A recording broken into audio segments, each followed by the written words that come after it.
Hello दोस्तों, आज हम शुरुआत करते हैं एग्रीकल्चर के 12th पार्ट के पहले चैप्टर का, जिसका नाम है बीज सीड। तो आइए शुरुआत करते हैं। तो पहले हम जानते हैं बॉटनिकल नेम, मतलब वानस्पतिक की वृद्धि के हिसाब से इसकी परिभाषा क्या है।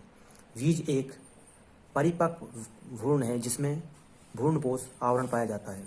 मतलब बीज एक परिपक्व मतलब एक पूर्ण पोषित बीज भ्रूण होता है जिसमें भ्रूणपोष आवरण पाया जाता है।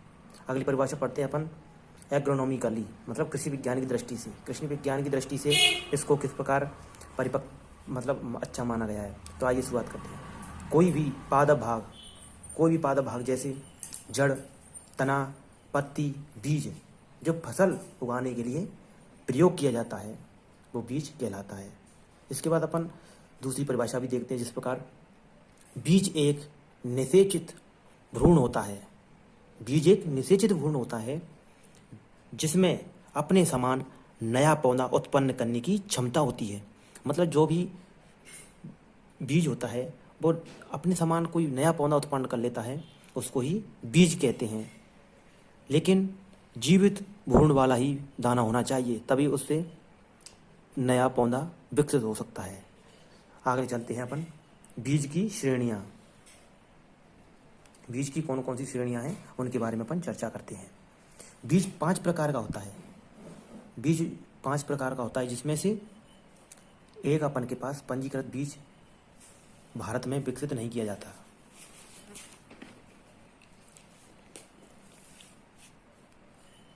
भारत में पंजीकृत बीज का उत्पादन नहीं होता है, जो कि हमारे भारत में 4 ही प्रकार के बीज माने जाते हैं। तो आइए हम पांचों के बारे में थोड़ी थोड़ी चर्चा कर लेते हैं। तो उसके बाद आता है पहला बीज मूल केंद्रक बीज या न्यूक्लियस सीड। तो पहला पॉइंट है इसमें बीज उत्पादन की प्रथम श्रेणी जिसका उत्पादन पादप प्रजनक करता है। इसके बाद अगला आता है आनुवांशिक शुद्धता। इसमें आनुवांशिक शुद्धता और भौतिक शुद्धता 100% पाई जाती है। मूल केंद्रक बीज में आनुवांशिक शुद्धता और भौतिक शुद्धता 100% पाई जाती है और यह बीज प्रजनक की देखरेख में रहता है। इसे बेसिक सीड भी कहते हैं। इसको बेसिक सीड भी कहा जाता है। अगला बीज है प्रजनक बीज, मतलब ब्रीडर सीड। तो प्रजनक बीज मूल केंद्रक बीज की संतान है।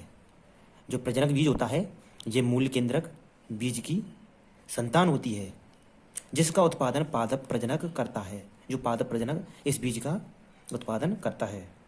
अगला इसमें भी मूल केंद्रक बीज की तरह आनुवंशिक शुद्धता और भौतिक शुद्धता 100% पाई जाती है। इन सभी में आनुवंशिक और भौतिक शुद्धता 100% पाई जाती है और यह भी प्रजनक की देखरेख में रखा जाता है।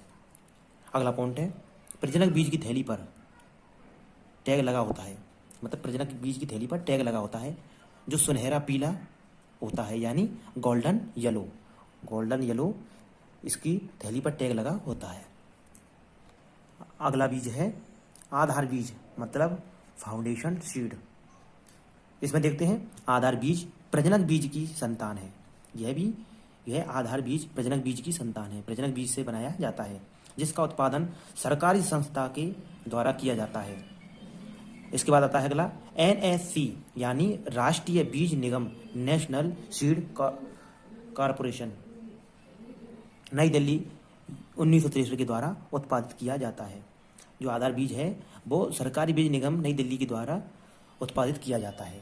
अगला आता है इसमें आनुवांशिक शुद्धता 99.5% या 98% रखी जाती है और भौतिक शुद्धता भी 98% रखी जाती है।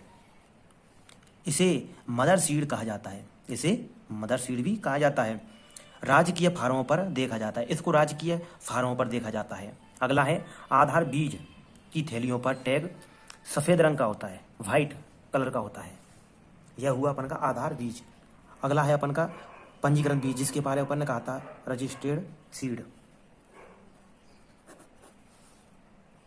यह आधार बीज की संतान है। जो पंजीकृत बीज है जो आधार बीज की संतान होती है, जिसको रजिस्टर किया जाता है। इस बीज का उत्पादन भारत में नहीं किया जाता। इसके बारे में अपन ने पहले ही कहा था कि यह पंजीकृत बीज अपन के भारत में उत्पादित नहीं किया जाता है।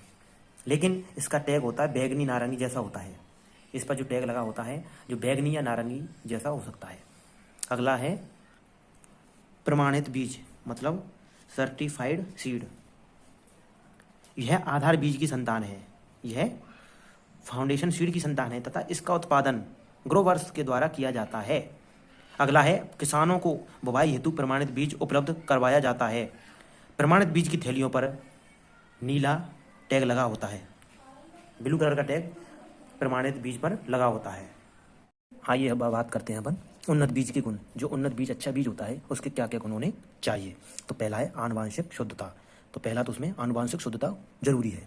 तो उन्नत बीज आनुवांशिक रूप से शुद्ध होना चाहिए, मतलब आनुवांशिक बीज है तो उसे 100% शुद्ध होना चाहिए तथा इसमें अन्य किस्म के बीज नहीं होने चाहिए। मतलब इस बीज में मतलब किसी अन्य किस्म के बीज नहीं जुड़े होने चाहिए, जिसमें 0.1 से 0.3% दिखाया गया है। अगला देखते हैं अपन भौतिक शुद्धता। अगला है भौतिक शुद्धता। बीज में भौतिक अशुद्धता डॉकेज कहलाती है। मतलब जो बीज में जो भौतिक अशुद्धता होती है वो क्या कहलाती है, डॉकेज कहलाती है। तथा बीज में 1 से 2% से अधिक भौतिक अशुद्धता नहीं होनी चाहिए। मतलब ये है, सीधी सी बात यह है कि 1 से 2% तो होनी चाहिए, हो जाए तो कोई दिक्कत नहीं, लेकिन इससे अधिक भौतिक अशुद्धता नहीं होनी चाहिए। अगला देखते हैं अपन उच्च अंकुरण क्षमता। ये अगला थर्ड पॉइंट है, उच्च अंकुरण क्षमता। कितनी अंकुरण क्षमता होनी चाहिए। तो देखिए इधर फसल दी गई है पूरी, इधर दिया गया है अंकुरण क्षमता, इसमें कितना अंकुरण क्षमता होती है। तो पहला देखते हैं अपन मक्का। मक्का में होती है 90%, सबसे ज़्यादा 90% मक्का में होती है। उसके बाद आती है अनाज जैसे गेहूँ, जौ, चना, इसमें होती है 85%। उसके बाद आता है अपन का चावल, तिल, बरसीम, ज्वार, रिजका, जिसमें 80% होती है। उसके बाद आता है बाजरा, मोठ, चबला, मूंग, इसमें होती है 75%। इसके बाद आता है अपना अगला दालें जैसे मूंगफली, सोयाबीन, ग्वार, सूरजमुखी, इसमें होती है 70%। इसके बाद अगली आती है कपास और भिंडी, जिसमें रखी गई है 60% अंकुरण क्षमता होती है। उसके बाद आती है कद्दू वर्गीय, कद्दू वर्गीयों में होती है 60%। यह हुई अपन की उच्च अंकुरण क्षमता की व्यवस्थाएं। इसके बाद अगली देखते हैं अपन बीज में नमी की मात्रा। मतलब बीज में नमी कितनी होनी चाहिए, कितनी नमी पर बीज को भंडारित किया जाता है। तो इसमें देखते हैं बीज भंडारण करते समय नमी की मात्रा 10% से अधिक नहीं होनी चाहिए। मतलब 10% से अधिक नमी हो तो उस बीज को भंडारित नहीं करना चाहिए, उसको और सुखाना चाहिए। जैसे धान में 12% और अनाज वाली फसलों में 10 से 12%, और दलहन में होती है 8 से 10%, और अनाज वाली फसलों में होती है 10%, और बीज या मसाला या तिलहन मतलब तिल वाली फसलों में होती है 6 से 8% नमी होनी चाहिए। इससे अधिक नहीं होनी चाहिए, वरना उसमें रोग लगने के खतरे ज़्यादा होते हैं, खराब जल्दी हो जाती है। इसमें देखते हैं कुछ हानिकारक कीट, बताया गया ना, कुछ हानिकारक कीट नमी की मात्रा अधिक होने पर या कम होने पर, नमी की मात्रा या तो इससे अधिक हो जाती है या इससे कम हो जाती है, और अपन जब उसमें भंडारित करते हैं तो ये नुकसान पहुंचाते हैं। ये कीट उस भंडारित की गई बीज को नुकसान पहुंचाते हैं। जैसे खपरा बीटल यानी ट्रोगोडर्म ग्रेनेरियम, ट्रोगोडर्म ग्रेनेरियम मतलब 8% से कम नमी होने पर नुकसान पहुंचाता है। ये खपरा बीटल है जो 8% से कम नमी होने पर मतलब उस बीज को खतरा पहुंचाता है जो कि हमने भंडारित किया है। इसके बाद अगला आता है अपन का 5 नंबर का, जो कि है वास्तविक उपयोगिता मान। वास्तविक उपयोगिता मान में क्या देखा गया, देखिए आनुवांशिक शुद्धता गुना भौतिक शुद्धता अपॉन 100, जिसका सूत्र है GP × PP/100, जिसमें GP अंकुरण % दर्शाता है और PP भौतिक शुद्धता दर्शाता है। इस प्रकार इसमें अपन ने उन्नत बीज की विशेषताओं के बारे में पढ़ा है। इस प्रकार से अपन ने उन्नत बीज के गुण पढ़े हैं, जिसमें अपन ने 5 पॉइंट पढ़े जो कि बहुत अच्छे माने गए हैं एक बीज के लिए। धन्यवाद।